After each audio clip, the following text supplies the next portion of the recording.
L'antibiorésistance, c'est la capacité d'une bactérie à résister à l'action d'un antibiotique. Cet antibiotique ne peut alors plus détruire cette bactérie.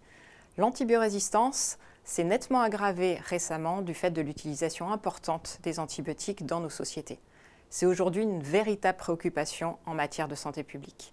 Certaines bactéries sont devenues si résistantes qu'aucun antibiotique disponible ne peut alors plus les combattre.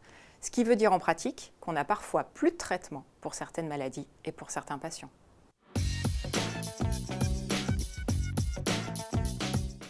La résistance des bactéries aux antibiotiques est un problème majeur et mondial. C'est un problème de santé globale, puisque ça touche à la fois les humains, les animaux et l'environnement, et c'est un problème individuel parce qu'on peut tous être atteints d'une infection à bactéries multirésistantes, même quand on n'a pas reçu soi-même d'antibiotiques. Et donc, c'est plus compliqué à traiter. Ce sont parfois des antibiotiques complexes, des antibiotiques par voie veineuse, des antibiotiques toxiques. Donc, c'est un vrai problème collectif et individuel.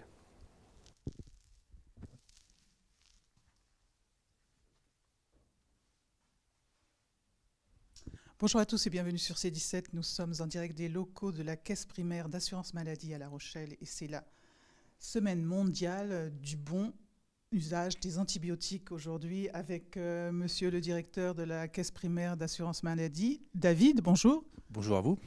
Alors j'ai monsieur le délégué départemental de l'ARS. Bonjour. Bonjour. Laurent Flamand. Voilà, Laurent Flamand, tout à fait. Madame, bien sûr, Roncato, infectiologue à l'hôpital de La Rochelle et Rochefort. Bonjour. Bonjour madame. Et le médecin-chef conseil de la Caisse primaire d'assurance maladie, Marc Meignier. Bonjour. Alors, bonjour à tous. Et cette conférence concernait les antibiotiques et la résistance aux antibiotiques de santé. Enfin, c'est un problème de santé publique. Oui, on a en France depuis de nombreuses années une campagne de communication qui vise à bien consommer les antibiotiques au bon moment et pour les bonnes pathologies. Et malgré tout, on continue à avoir aujourd'hui un usage excessif, parfois, de ces antibiotiques. Et donc, il faut encore rappeler l'usage qu'il faut en avoir pour éviter le sujet de l'antibiorésistance qui peut rendre plus compliqué le traitement des pathologies. Alors, au niveau de la région et du département, quelles sont les actions que vous avez engagées déjà, monsieur ? Alors, on a, côté assurance maladie, en lien avec l'ARS et les médecins, toutes des actions pédagogiques, d'éducation à la fois des assurés. Tout le monde se souvient de la fameuse campagne des antibiotiques, c'est pas automatique, c'était il y a maintenant 20 ans. Alors, entre-temps, on s'est pas endormi puisque nous avons poursuivi des actions de communication de terrain auprès de nos assurés, dans nos accueils, par des messages ciblés, par des mails également que nous envoyons. Et puis, tout un travail aussi à destination des professionnels de santé, des médecins, puisque nous avons des équipes de 5 à 6 personnes dans le département qui vont régulièrement rencontrer les médecins prescripteurs pour justement apporter de l'information, de la communication, avec des profils également ciblés pour leur permettre de se positionner et les accompagner dans la prescription du bon antibiotique au bon moment, comme le disait Laurent. Voilà, donc des actions de terrain qu'on fait depuis des années. Et puis là, on donne un surplus de communication, un petit coup de pouce supplémentaire, puisque c'est une semaine particulière. Docteur Roncato, qu'est-ce qu'on peut dire sur ces antibiotiques qui sont une menace maintenant ?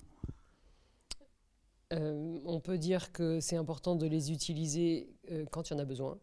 Donc, c'est-à-dire de faire le bon diagnostic pour savoir s'il y a vraiment une infection bactérienne à traiter, puisque les antibiotiques traitent les bactéries. De les donner à la bonne durée, c'est-à-dire pas forcément trop longtemps, et à la bonne dose, qui peut être parfois plus élevée que ce qu'on croit, pour cibler vite et fort quand il y a une infection bactérienne. Donc c'est aussi le rôle de chacun, patient et médecin, d'essayer de dialoguer.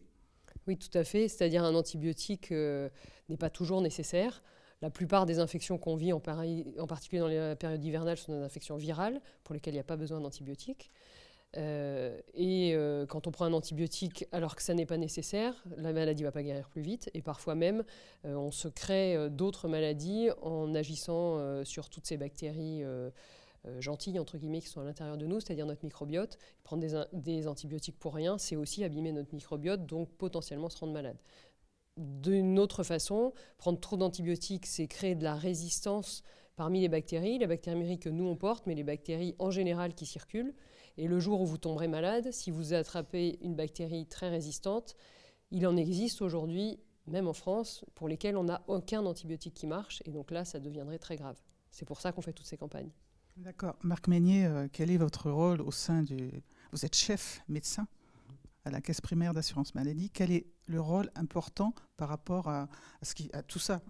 Mes collègues viennent de le dire, l'un après l'autre, favoriser la prévention, favoriser l'usage des bonnes pratiques, se former, mais je crois que c'est une prise de conscience collective qu'il faut avoir, à la fois chez les professionnels de santé et à la fois chez les consommateurs de soins.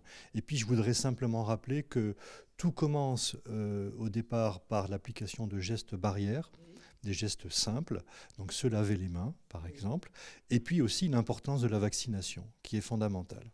C'est bien de le rappeler, l'importance de la vaccination, on est tous d'accord, et les gestes barrières. Merci à tous les quatre. À bientôt sur C17 et toujours en direct.